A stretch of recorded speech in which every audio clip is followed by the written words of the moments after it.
Hey folks, you know what's more stressful than a packed calendar? Realizing you're out of coffee right before a meeting. That's why I stocked up during Thrive Market's back to school sale. And even if you're not going back to school, this is the perfect time to reset. Thrive makes it easy to shop for high quality pantry staples, snacks, vitamins, even skincare without the errands or the ingredient label deep dives. I just restocked with the Good Crisp Company crisps, original sour cream and chive. They are amazing. Everything gets delivered fast, and I saved up to 25%. Their filters make shopping by diet or lifestyle a breeze, and their healthy swaps tool helped me upgrade my usual buys with zero label stress. As I said, my wife and I are both into the Good Crisps. My wife also loves the skinny dipped milk chocolate peanut butter cups. Now's the best time to try Thrive Market. You'll get up to 25% off select items, and new members get 30% off their first order plus a free gift. Go to thrivemarket.com/TCAT to start saving. The sale ends 8/31. Don't miss it.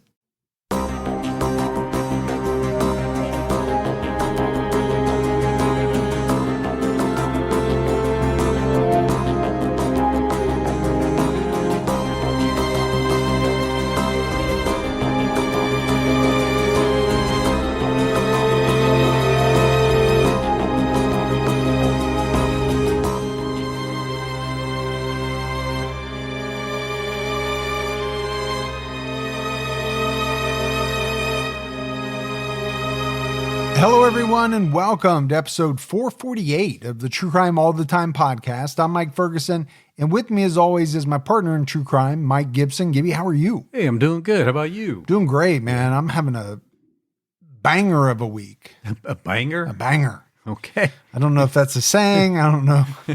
I'm using it. Oh, you use that word, banger. Much like you did on our Patreon episode with A-Stat. A-Stat, that's right. A combination of stat and ASAP.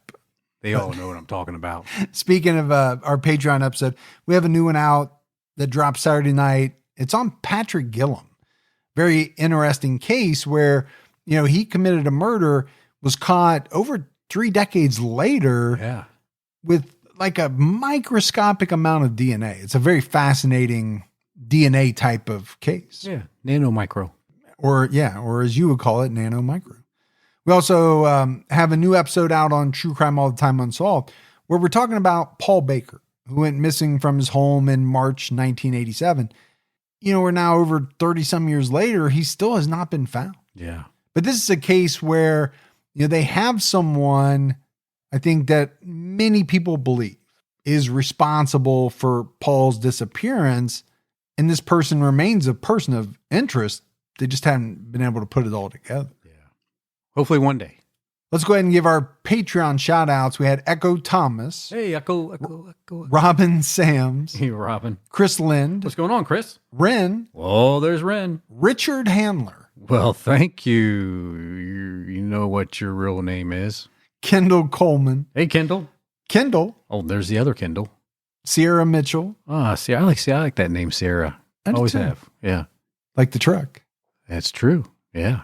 Missy Bishop. Hey, Missy. And last but not least, Cinda Sharp. That's because Cinda's really sharp. And then if we go back into the vault, this week we selected Elika.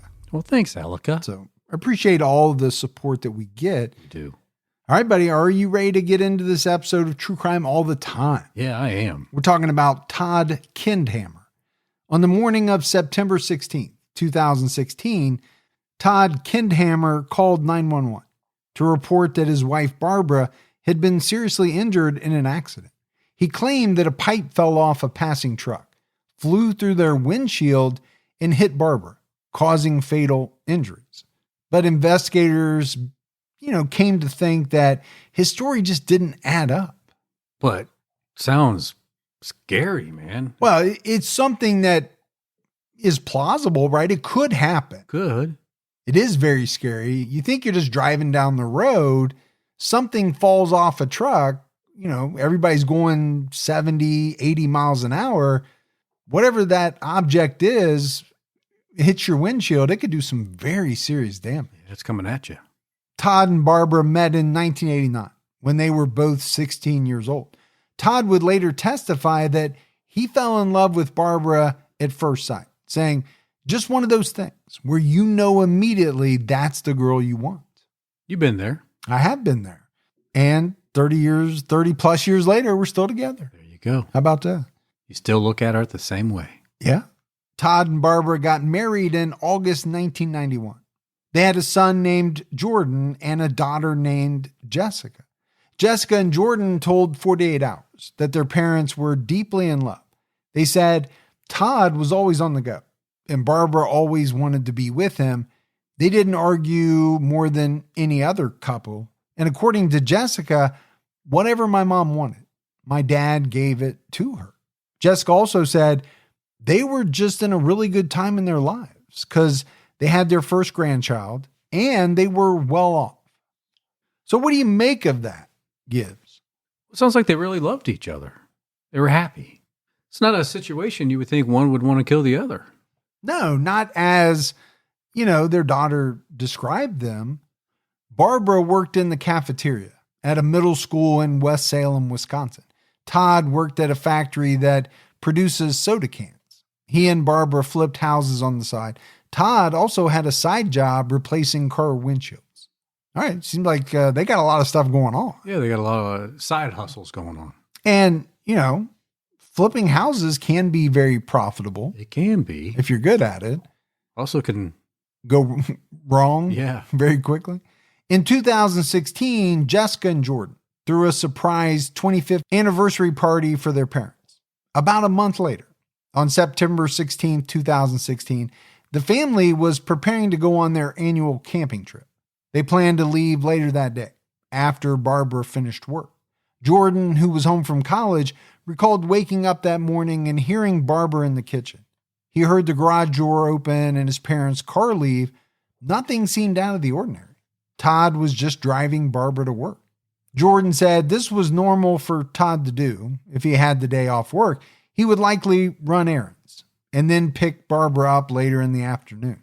Shortly after 7:45 a.m., Todd and Barbara stopped at a neighbor's house because they were house sitting. They stayed for just a few minutes. After that, Todd headed north, away from the middle school. Todd and Barbara were driving down County Road M in the town of Hamilton, Wisconsin.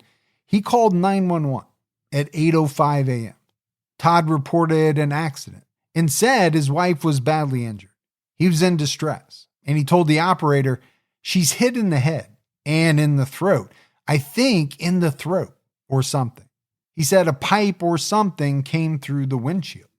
When police arrived, Todd claimed a pipe flew off a truck driving in the opposite direction. The pipe crashed through the windshield and hit Barbara. The pipe was found at the scene. It was 53 inches long and weighed around 10 pounds. It's really not that heavy of a pipe for the span that it was. Yeah, maybe. I don't know. Maybe it wasn't, that thick or that big in diameter, but 10 pounds traveling a certain speed, coming through the windshield. Going to do some damage. Could do some serious damage. Now, there's a couple of things that jump out at me right off the bat. Yeah. The first is Todd heading north away from the middle school. Right. Seems very strange if that's his destination. Why is he going away from it? Yeah. And then the truck is heading in the opposite direction than they are. I don't know how that affects the speed, the impact. Would it actually be more because it's heading towards them as it flies off the truck? I see what you're thinking. You're wondering about the velocity by the centrifugal force. Oh, that's exactly what I was thinking about. And then the inertia, mass, speed, gravity, all that. Yep. Break it down for me. But I was thinking the same thing. If it's going the opposite direction and it comes off the truck, I think it could actually gain more speed than if they were heading in the same direction. Potentially. I know physics is kind of your area of expertise. That's why I'm, kind of leaving that up to you. Quantum, but yeah. Quantum physics, quantum leap, more like it. Todd was put into a police car and continued giving his statement. He said per 48 hours, I thought it was a bird at first. And then at the last minute, I seen it was a pipe. Todd said that after the pipe came through the windshield, he drove about 100 feet before he pulled over and the car rolled off the road. If you view photos of the vehicle, you can see the back half of the vehicle in the grass on the side of the road. After pulling over, Todd claimed he removed the pipe to get Barbara out of the car and administer CPR. He then called 911. On the way to the hospital, Todd described the truck as an older, like a bigger flatbed looking truck, like a pickup truck with a flatbed on it. Yeah, I can visualize that. You can visualize an older truck? Yeah, that has a flatbed on it. Okay. Yeah. Good for you. He said he couldn't remember the cab color, but thought it was like dark green or dark blue. At the hospital, Todd was panicked. He kept asking frequently for updates on Barbara. The neurosurgeon said her prognosis was poor. And in the early morning hours, she was pronounced brain dead. Barbara died just a few hours later. And I think everyone listening, put yourself in that position. If something like that really happened to your spouse and you knew it was that serious. Yeah. Who wouldn't be panicked? Of course. Who wouldn't be pestering to, find out, is this person okay? Are they going to make it? You'd be beside yourself. And if you did do something wrong, you could be still panicky because you're concerned she might make it and talk. Well, that's a great point. Or, you have to put on a show. Well, that's true too. So there's a number of different situations, but they all kind of culminate in a person acting the same way, whether genuine or for a different reason. Officers were already suspicious of Todd. They noticed blood on his knuckles and what appeared to be scratch marks on his neck. Todd said the injuries to his hands came from striking the windshield as a knee-jerk reaction when he saw something flying at him. He said the scratches on his neck and chest came from working with glass. Okay. I can see hitting the glass with my hands too as it's coming towards me, just like, get it away from hitting my face. Huh. See, I didn't see that. No. As my knee-jerk reaction, I don't think would be to punch the glass, but I kind of get what you're saying. You're putting your hands out in front of you to maybe deflect, but you do it so hard that you break the glass, or you just have your hands up when whatever comes breaks the glass. It gets a little confusing there. Yeah. But he actually says striking the windshield. But maybe you're right. Could happen, I guess. Now, authorities believe the scratches were more consistent with a struggle. Police spent time looking for the truck and put out word to find out if anyone in the community saw it that morning. Surveillance video from a horse ranch down the road showed what appeared to be the Kendhammer's vehicle passing by at 7:57 a.m. Around this time, no truck matching Todd's description was seen heading in the opposite direction.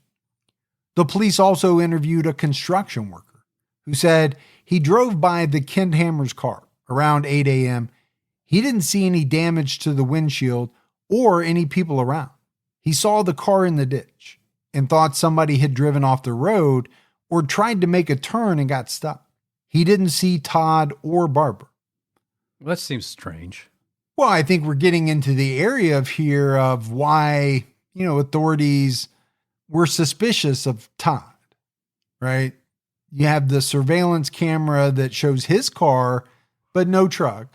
You have the surveillance video that shows their car, but not this truck that he describes the pipe falling off of. And then you have this construction worker who says at 8 o'clock, he sees the car not damaged at all. And remember, Todd calls 911 at 8:05. Yeah. So, I think you can understand the suspicion on the part of police. Things are not lining up. Investigators learned that Barbara was supposed to be at work at 8 a.m., but she never called to say she'd be late. Barbara also called her mom every day, but she didn't on September 16th. It's a red flag. Well, when we talk about cases, a lot of times we're talking about patterns. Now, many times it's on unsolved, right? What do people do day in, day out? And why do they deviate on this day from a certain pattern when they go missing or something like that? But I think it applies maybe here as well. It kind of also goes hand in hand with, why was Todd driving north away from the school if he was supposed to be taking his wife to work? During the drive to the hospital, Todd explained that he was driving in the opposite direction from Barbara's work because he was going to pick up a truck so he could drive it home and replace the windshield. The truck was owned by Justin Hahn, who he knew from work. Todd said the truck was supposed to be in the driveway with the keys inside. He didn't call Heim that morning because he was just going to swing over. And if the truck was there, he would take it. The police spoke to Justin Heim, who said he never ordered a windshield from Todd. He didn't need a windshield replacement at that time. And he said Todd didn't even know where he lived. Okay. So here's my thing, Gibbs. If you're Todd Kendhammer and you're trying to throw police off the track, why would you come up with a story that can so easily be disputed? Yeah. I mean, did you not think they would verify everything you just said? That they're going to go immediately talk to this guy Yeah. and he's going to say, I don't know what you're talking about. I didn't need a windshield. I didn't order a windshield. But maybe, that goes to the fact that this wasn't planned out. He didn't have time to think about everything because maybe what happened in the heat of the moment. Yeah. No, he's just reacting. He's scrambling. Yeah. Right after the fact.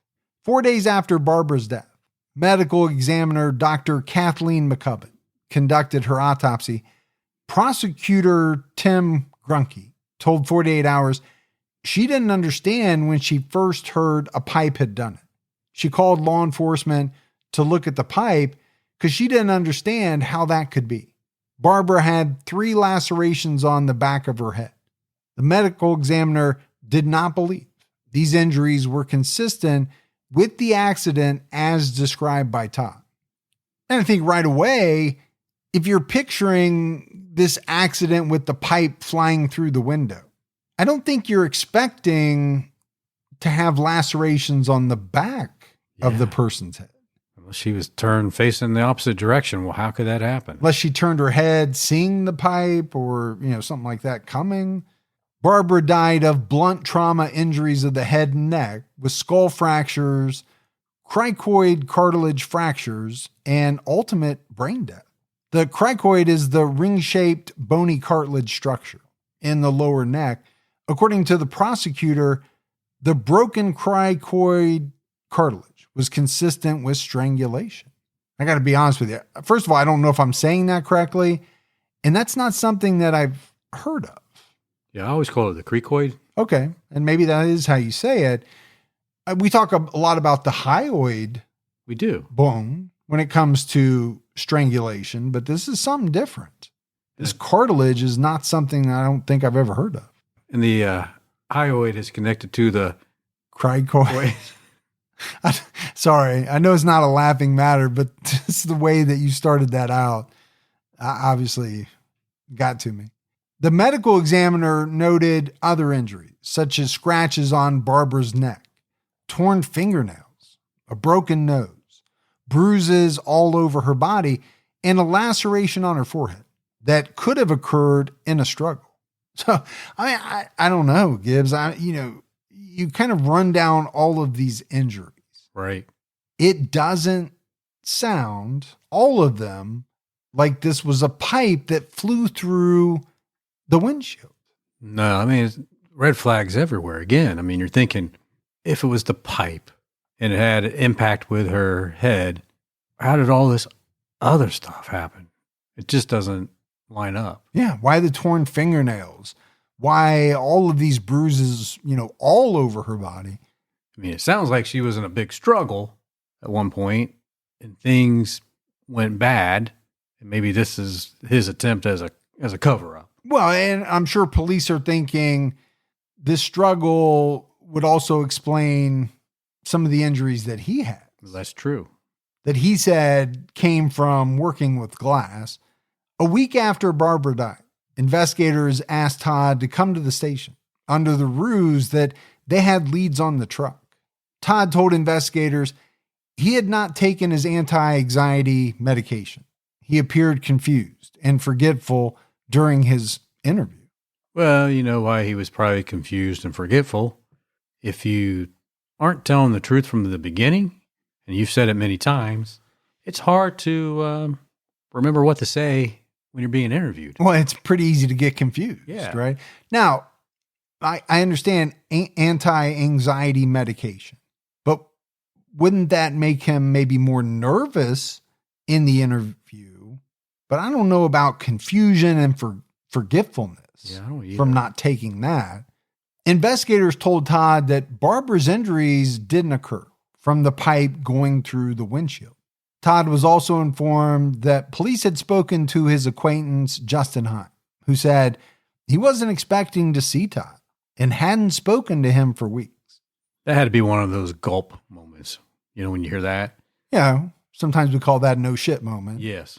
But what happened was Todd changed his story and said he was actually going to see a friend of Justin's about a windshield replacement. But the police later found this friend who also said he didn't need a windshield and was not expecting to see Todd on September 16th. So just another lie. Well, like we always talk about, right? You're confronted by police with something that doesn't match what you've told them so far. So what did some of these people do? They try to pivot. Yeah. Like Ross carrying a couch up the stairs, you got to pivot. Yeah.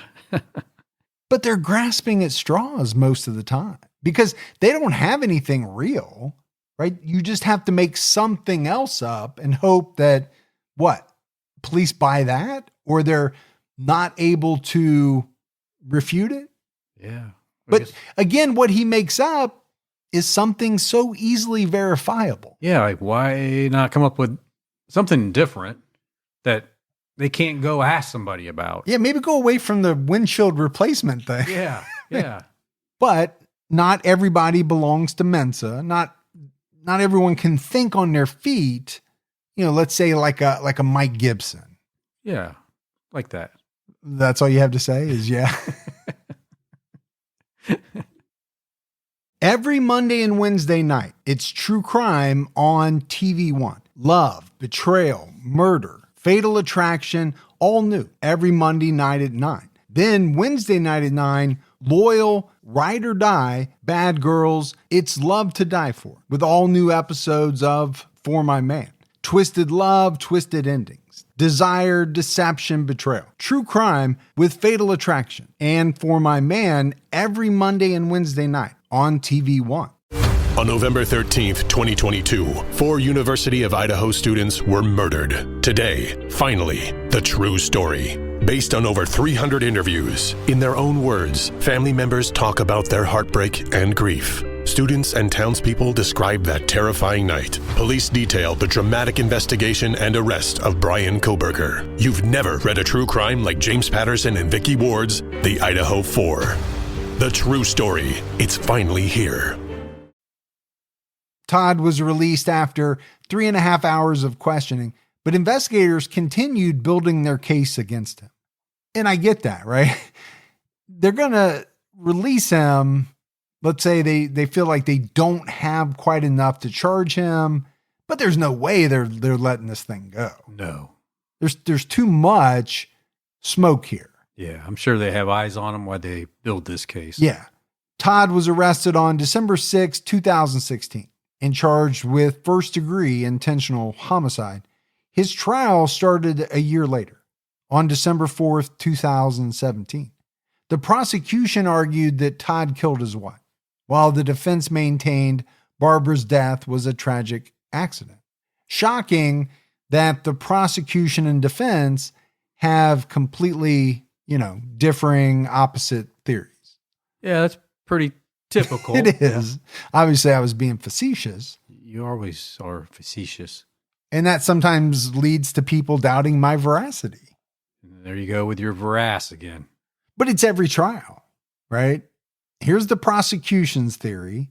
The defense's arguments are going to be, pretty much in the opposite direction, completely different. The prosecution did acknowledge they didn't have a motive. There was no evidence Todd or Barbara were having an affair. They had no history of domestic violence or financial troubles. That makes it a little tougher. It does. Now, we've heard plenty of prosecutors say, I don't have to have the motive. I don't have to prove why they did it, but it is strange, right? And in a lot of cases, not where you're talking serial killers, but where a husband kills a wife or the other way around, there's usually something to point to. Somebody's having a secret affair. I mean, it definitely helps the case if you can point to something. There's huge life insurance. Yeah. And that could be the case here as well. But with no financial trouble, it doesn't really scream out, well, I have to kill this person. I need the life insurance. Sometimes people just get tired of people. That is true. Seeing their same face week in, week after week, sitting across from them for hours at a time. Constantly feeding. Oh, wait. At the trial, investigators testified that they searched for, but never found, the truck or any surveillance videos showing a truck that matched Todd's description. Well, that would have been so helpful to him if they could, right? Because then they can say, oh, well, there was a flatbed truck that went by and, Now, the absence of surveillance video doesn't mean the same thing as seeing it on video. That's true. But you can make an argument that if it's catching his car, how is it possible that it doesn't catch the truck at some point in time if it's heading in the opposite direction? Yeah. Dr. Kathleen McCubbin was the state's star witness. She testified that Barbara's injuries were inconsistent with Todd's story, and the additional injuries to her body could suggest a physical altercation before her death.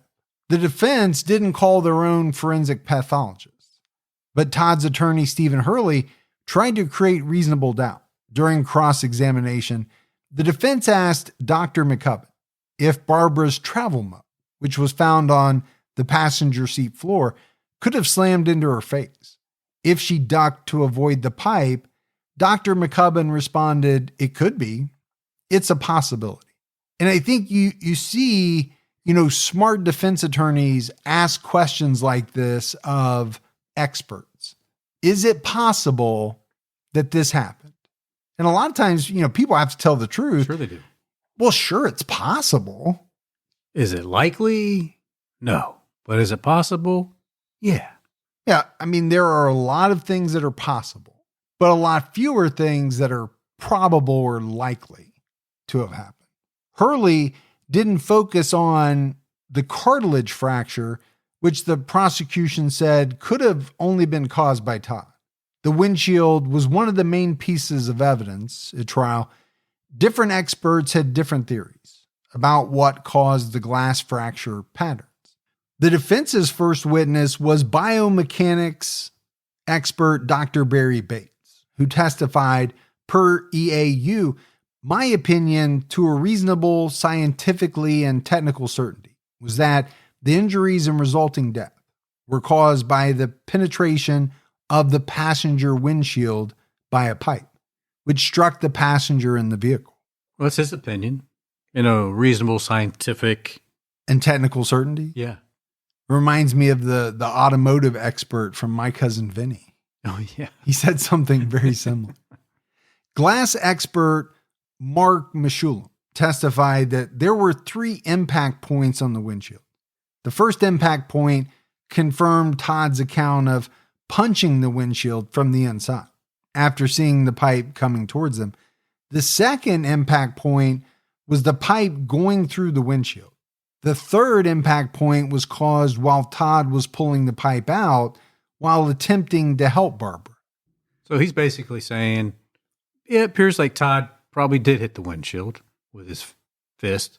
Looks like a pipe struck the window, and it looks like Todd broke the windshield when he was trying to remove the pipe.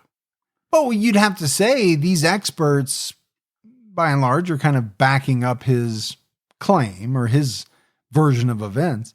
Meshulam explained how a crack could run through the hole where the pipe went through the windshield, saying, if you have a crack that crosses another crack, it's not out of the question that the first crack can actually cross across the second crack. That could happen. Okay. First of all, it's a lot of crack. Yeah, that's what I was thinking. Or cracks, plural. So if we crack down on this, it's going to get cracking. Yeah. No, but I don't know. I don't really understand what to make of that, though.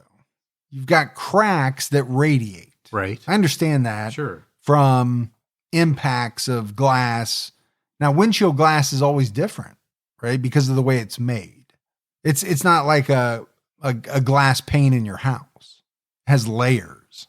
But during this conversation that they're having, testimony, I don't really hear them saying that this had anything to do with Barbara at this point. I think they're just saying this is what happened to the glass. Well, I think these experts are only talking about the glass because the prosecution was, making so much out of the windshield. Yeah. So I think the defense was having experts specifically trying to combat the prosecution's theory regarding it. Todd testified in his own defense. He explained that he was distraught during his interview with the police, which is why he gave differing statements about where they were going that morning. Todd explained, as quoted by 48 Hours, when I watch that video, it's me in the picture, but it's not me talking. I'm not in the right state of mind talking in that. I wasn't thinking of where I was going or what I was doing. I was thinking of Barb. And I get that. I think in a real tragic accident situation like that, anybody would be, almost out of their mind. I mean, you'd be traumatized. Now, it still doesn't explain why Todd was heading away from the school. And that is basically what he was trying to do in the interview. Right. And then he later changed his story to something different, but it was all around, why were you headed away from the school? Yeah. Todd told the jury that he was actually going to see a man named Gerald Logan on the morning of the incident. However, Logan said he never arranged for Todd to replace his windshield. The prosecutor asked Todd, did you change your story for trial because you knew police had figured out your lies? Todd replied, no. But they did figure out the first two. They did. And what's he come up with at trial? Something, again, a real person. They can go talk to that person. And what's that guy say? Nope. No. I had no appointment. I did not arrange to have a windshield replaced. And he had a year to think about this. Yeah, that's kind of the sad part about it, right? This isn't right after the incident. Yeah. He could have really taken his time to come up with something. He could have. Prosecutors called on 2 Wisconsin crime lab experts to dispute the defense's experts. DNA analyst Kevin Scott testified that Todd's DNA was found in his wife's fingernails, but he couldn't determine how it got there. But is that really that uncommon? Couldn't your DNA be underneath your wife's fingernails? I imagine it probably would be right now. Yeah. They give you a quick scratch on the back, or, if you live with someone, chances are they're going to have your DNA on them somewhere, somehow. Sure. But you know what the prosecution is trying to make out of it. She's got broken fingernails. Yeah. And his DNA is underneath her fingernails. And that came from the struggle, her trying to fight him off. Now, the state's expert disagreed on the order of the impacts to the windshield. Crime scene response coordinator Nick Stalkey testified that it took at least 2 blows to the windshield to cause the center fracture, The center damage occurred before the fracture with the hole over the passenger seat. And the site over the passenger seat was hit at least once before the hole was produced. Well, that's not good for the defense because that sounds like somebody hit the windshield ahead of time before the pipe. But it's also not out of the ordinary, right? You have prosecution experts and defense experts saying completely contradicting things. We see it in almost every trial. Yeah. Stalkey also investigated the glass and dirt found on the passenger seat and in the door sill and said, per News 8, just the fact that the dirt and glass were there would indicate that no one was seated in the seat. I believe because of the lack of glass in the map pocket and dirt in the interior side of front door, I believe the door was open during deposition of the glass in the dirt. So what is he saying? I feel like he's saying it was all a setup. Like she was already out of the car. Yeah. And maybe already dead. Maybe. When the damage to the windshield occurred. The defense questioned Stalkey's knowledge of glass and how it breaks and asked how evidence like glass shards might have moved while the car was towed in the rain to the sheriff's department.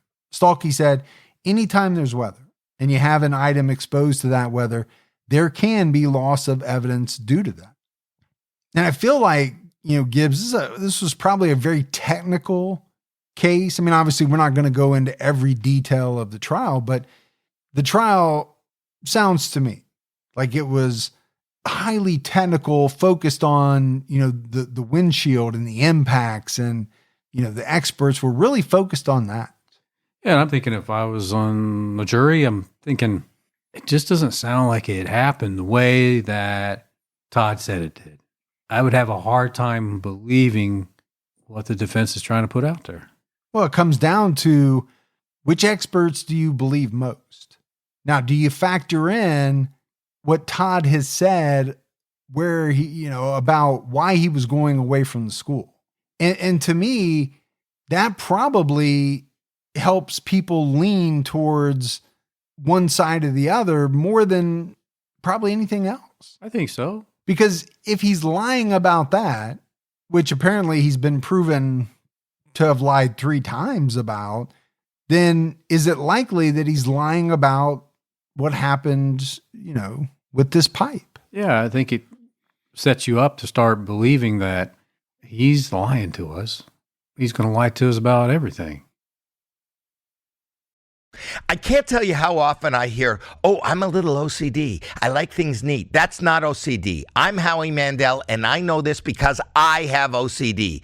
Actual OCD causes relentless, unwanted thoughts. What if I did something terrible and forgot? What if I'm a bad person? Why am I thinking this terrible thing? It makes you question absolutely everything, and you'll do anything to feel better. OCD is debilitating, but it's also highly treatable with the right kind of therapy. Regular talk therapy doesn't cut it. OCD needs specialized therapy. That's why I want to tell you about NoCD. NoCD is the world's largest virtual therapy provider for OCD. Their licensed therapists provide specialized therapy virtually, and it's covered by insurance for over 155 million Americans. If you think you might be struggling with OCD, visit nocd.com to schedule a free 15-minute call and learn more. That's nocd.com.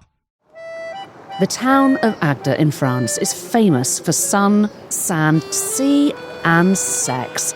But lately, life on the coast has taken a strange turn. The town's mayor, a respected pillar of the community, has been arrested for corruption.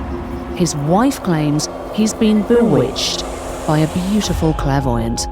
Then there's the mysterious phone calls that local people have been getting. I am Dark Angel Michael. The whole town has been thrown into chaos. Monsieur le Maire, as the mayor is unable to carry out his duties, I would like to address you all. Legal proceedings have been initiated. Join me, Anna Richardson, and journalist Leo Chic for The Mystic and the Mayor as we investigate a story of power, corruption, and magic.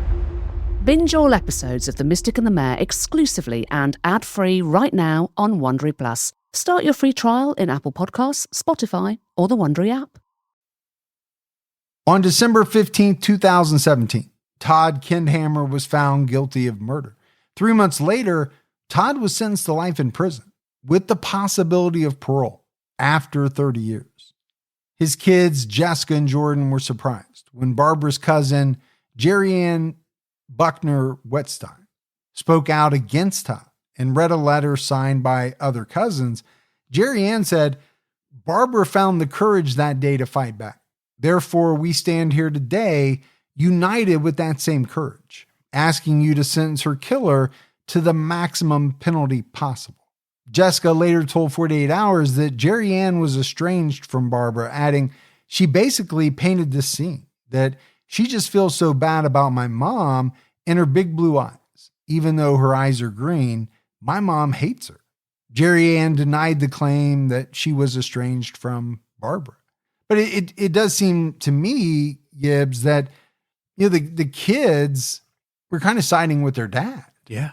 Yeah. And not believing that he killed their mom, but that other members of the family did think he did it. But how could you? I don't think you would want to think your dad was lying to you.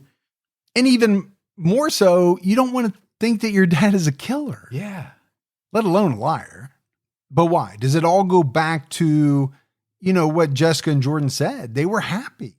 They didn't seem to fight more than, any other couple. Every couple fights now and then. They were doing pretty well financially. What's the motive? And that's probably one thing they were struggling with, for sure. Yeah. Prosecutor Tim Grunke also expressed harsh words for the family, who sold Todd and Barbara's house and Jessica's house to pay Todd's legal bills.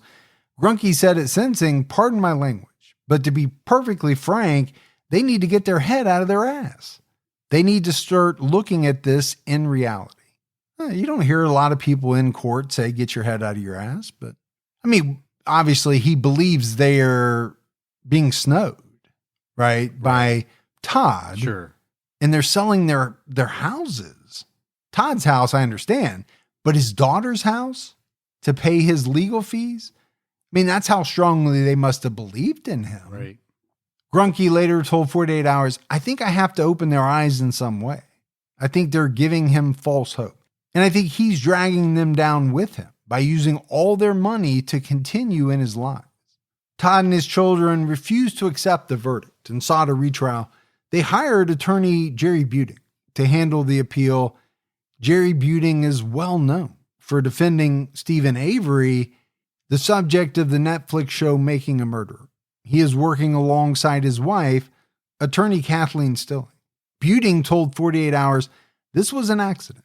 The idea that out of the blue, he would snap and kill his wife and then stage the accident. It just seems so implausible. All right, Jerry, now you're using my word. Plausible, implausible. Yeah. And, it kind of does, to be honest with you, because we haven't come up with any motive. Well, that's true. Or any reason why it's thought that Todd would want to kill Barbara. Yeah, what could have happened that morning that went so bad? That they got into it in the car and he snapped and killed her. Yeah. Jordan added, if he wanted to kill Ma, why the hell would he go through all the work and trouble to find a pipe, drive all the way out to the middle of a busy road? 48 Hours also asked the prosecutor if Todd could have killed his wife and staged the crime scene in a short amount of time. Remember, we talked about it, right? A construction worker passed by the couple's car at 8 a.m. Todd called 911 at 8:05. Prosecutor Grunke said, yes, he can do a lot of damage in 2 or 3 minutes. So it's more time than people think. Well, and that is true, right? If you hit that little start button on your stopwatch.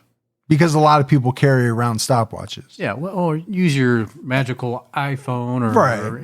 It has stop. But if you hit that button, yeah, not too many people carry that stopwatch around like you do around your neck. Right. With your track outfit on. But if you hit that button and you watch it, a minute is a long time. It really is.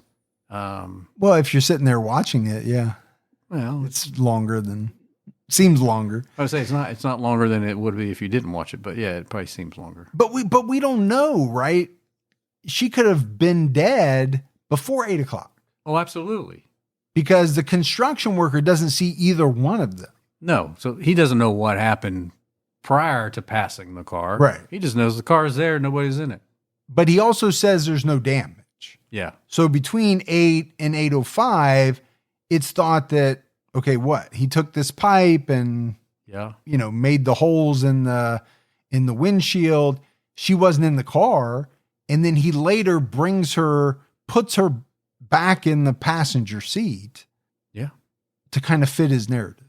In 2021, Todd was granted an evidentiary hearing before his trial judge. He argued ineffective assistance of counsel and claimed there was new evidence in his case. The first day of the hearing was spent questioning Todd's trial attorneys and the decisions made surrounding the trial. The defense called on forensic pathologist Dr.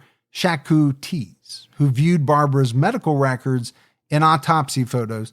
Dr. Tees believes Barbara died due to cranial cerebral injuries due to a vehicular accident. Dr. Tees didn't observe anything on Barbara's body that was consistent with her having been beaten with fists or evidence that she had been in a fight. She also saw no injuries suggestive of strangulation, and the injury to Barbara's cricoid cartilage could be due to her hitting the large travel mug in the car. The defense theorized that the injuries to the back of Barbara's head occurred because she ducked as the pipe came through the windshield and it grazed the back of her head, which to me is a strange theory because you would think she's killed by the pipe hitting her directly, not grazing the top back of her head. Yeah, but I think they're saying because of the force of her bending over to duck down, she hits her head on the travel mug. Hits her throat on the travel. Yeah, on the travel mug. That's what kills her, and then the pipe grazes her on the back. Yeah. Okay. I get you. I get you. I understand what you're saying. Dr. Tees also expressed the belief that some of Barbara's injuries came from the harvesting of her organs after she died. So she must have been an organ donor. The defense also presented reenactment videos produced by investigators.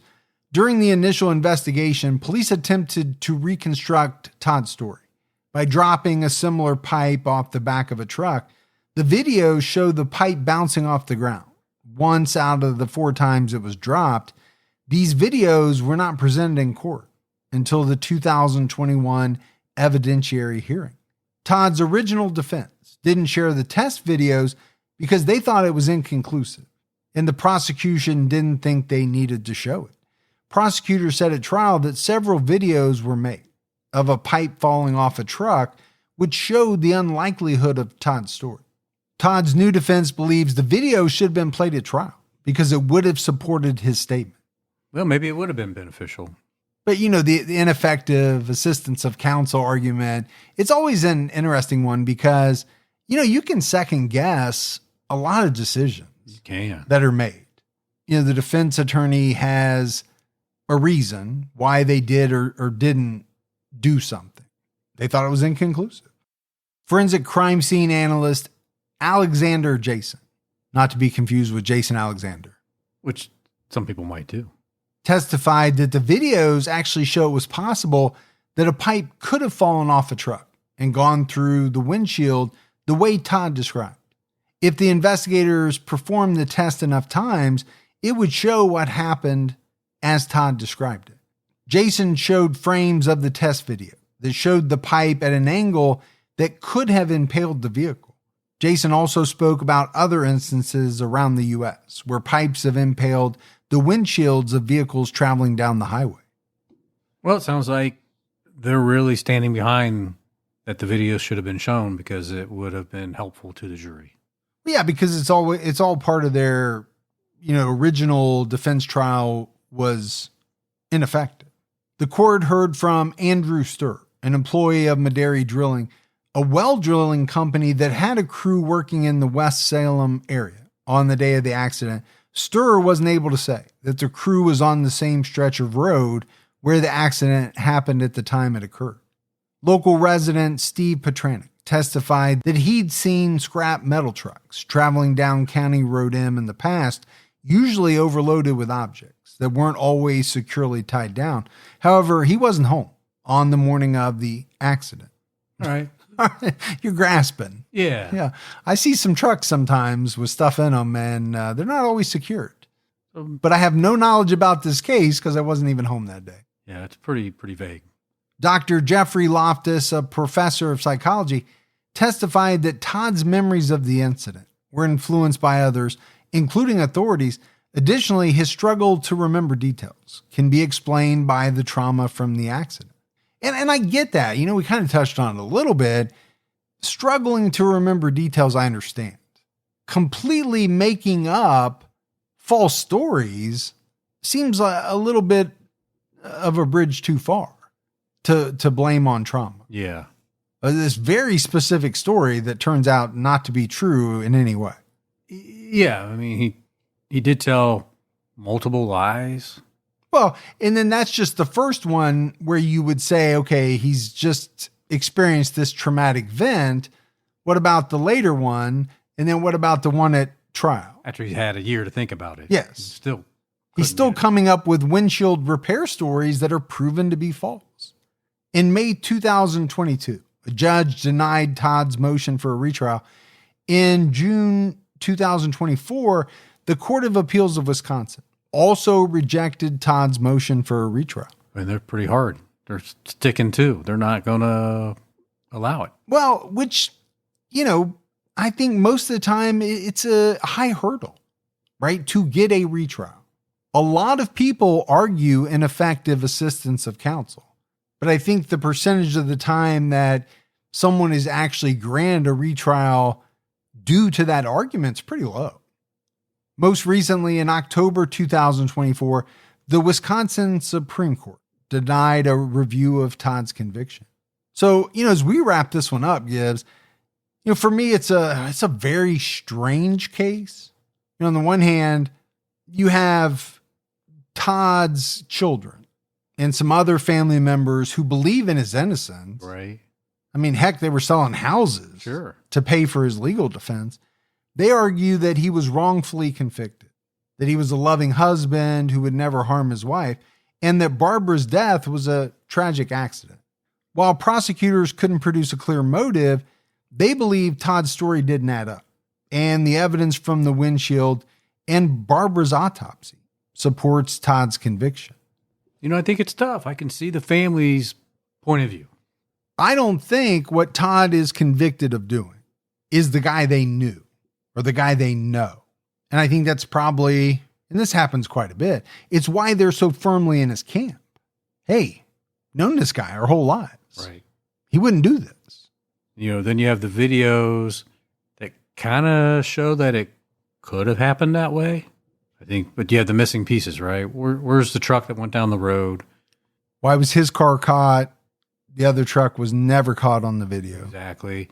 Why was the car at 8 o'clock not damaged when it was seen by the passerby? And then the stories of why he was going away from the school. It's a problem. Yeah, I think it's a big problem for a jury because things don't seem to add up. But on the other hand, why would he do this? I think that's the struggle. Yeah. I mean, like you said, there was no motive. I mean, that we know of. The only thing I can think of is that something happened during that morning. Maybe it was when they went to the other house where they were house sitting. Yeah. Maybe an argument started, and like sometimes arguments can cause is that you go too far. And someone snaps. It could. But there's no way to know what the argument would have been about, or, is there something deeper that we don't know about? Did Barbara find something out about Todd that just hasn't been revealed? Yeah, that you're never going to find out. Because he doesn't want to know. And she's not here to tell you. Or did he not do this at all? Or that's another possibility, right? The family's staying pretty hard by that, right? He didn't do it. And we're standing by him. And now, with everything that we've talked about, if I had to lean one way or the other, I'm leaning towards the fact that he did it, just based on the limited evidence that we had. Yeah. Things we know about. And that's why the jury did the same thing. Yeah. But again, in the back of your mind, it is tough because you want to know why in the world he would do this. And you just don't have anything. Yeah. So I think it's always tough in a case. But, this is a case that we will probably see in the news as time moves on. If Todd continues to appeal, maybe at some point there is something that comes out where he does get a retrial or something like that. I don't know. It's definitely a different type of case. It is. Because it's not as slam dunkish as many are. There are quite a few unanswered questions. But that's it for our episode on Todd Kendhammer. We got a voicemail, Gibbs. You want to check that out? Let's hear it. Hi, it's Annie from Pittsburgh. I have been listening for like 2 years on and off, and I'm not caught up at all. But I just got to the episode about Harry Thaw, and my grandpa is actually related to him, and we live in Pittsburgh. So I just thought I'd share that. I love the show so much. I'm Team Mike. And yeah, thanks so much for what you guys do. Keep your own time ticking. Bye. All right. Awesome. From Pittsburgh, a place that Gibby and I have been many, many times. Absolutely. And had a few Pittsburgh salads, which come with fries on top of it, which I didn't know when I ordered it the first time. Well, I spent a week there one night. Yeah. No, when we get these types of voicemails or I get a bunch of emails, it's surprising how many people have a connection with somebody who, we talk about on the podcast. Right. It could be that they're related. Sometimes people write in about a very scary experience they had with a serial killer. They sure do. Before they knew that, this person was a killer. Yeah, and we've got people related to the killer, to the victims. Yeah. Or they're just from that small town where something happened. Yeah. And they remember it, or they know of the aftermath of it. So all very freaky. Yeah, no doubt. We had no mailbag this week, so that's it for another episode of True Crime All the Time. So for Mike and Gibby, stay safe and keep your own time ticking.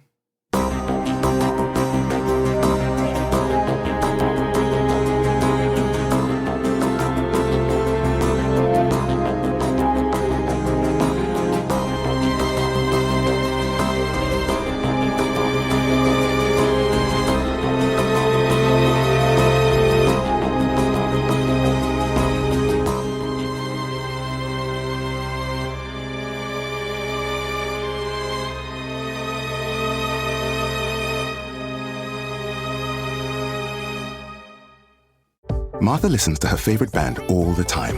In the car, gym, even sleeping.